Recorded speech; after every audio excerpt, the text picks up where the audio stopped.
So guys, ay mga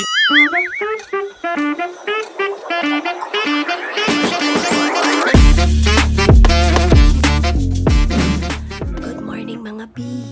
Today ay gagawin na natin ang day 2 exercise ng aking asawa.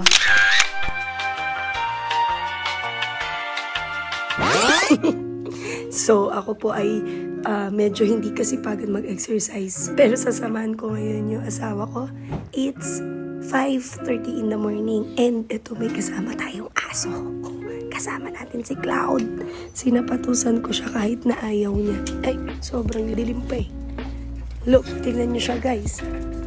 Ganyan siya ka-excited. Cloud, pakita mo sa mga B yung sapatos mo. Pakita mo. Hi! What a beautiful morning.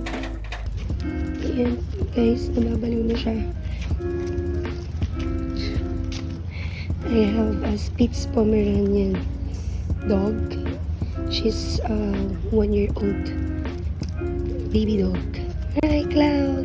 Minsan, kailangan nating mag-pause sa mundo na punong-puno ng mga busy schedules at kung ano-ano pang mga kailangan tapusin. Ang kailangan mo lang ay magpahinga, pero huwag ka magkukwit. Kasi yung pagod, napapahinga naman yun. Tapos balik lang ulit sa laban. Kailangan mo lang mag-enjoy, tignan ng mga ulap, at enjoy na sariwang hangin. Tapos, balik ulit para magtrabaho, lumaban, at tumapos sa buhay. So mga bi, ito na nga yung aso ko. Napagod na maglakad. Nagpakarga na. Girl, ayaw niya na talaga lumakad. Oh, ano? Sus ko. Oh, sleep is life. Antok na antok. Gusto matulog. Wow, mga B. This is just me. Wow. Just woke up. So, nakakatuwa this morning. We are able to have this opportunity na makapag-exercise kasi yung asawa ko ay meron silang tinatawag sa company nila na parang one day and you just have to plan yung next year mo, lahat in different aspect of your life, like hindi lang sa career, pati sa family, ganyan, etc. So, binook niya ako today. It's my rest day. Sabi niya, samahan ko siya. So, sinimulan namin yung araw ng nag-exercise. Kasi itong asawa ko, pangarap niya talaga sana yung mag-exercise lagi sa umaga. Kaso lang, yun nga, nahirapan siya sa pag-manage ng time pa. So, ako ay hindi ko siya masamahan agad kasi I have to do my dawn prayer works every morning 4 a.m. So, that's my daily routine.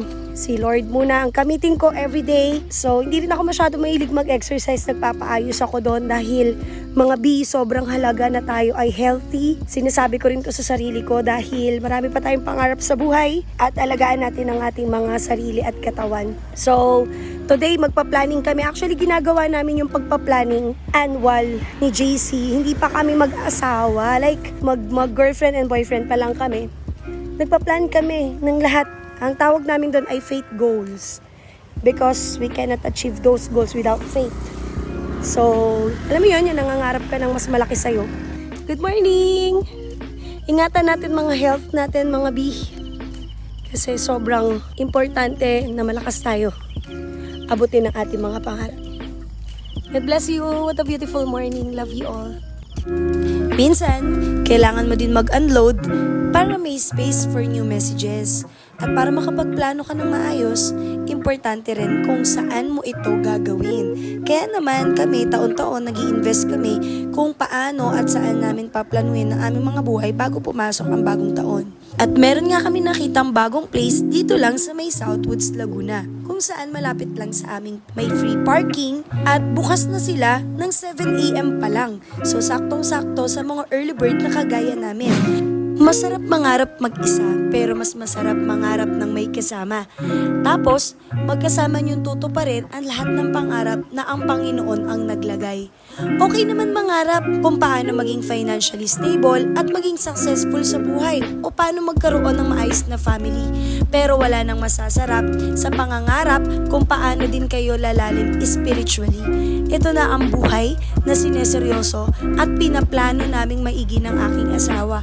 At hayaan namin ang Panginoon na pangyarihin ang lahat ng mga inilagay niya sa amin na pangarap.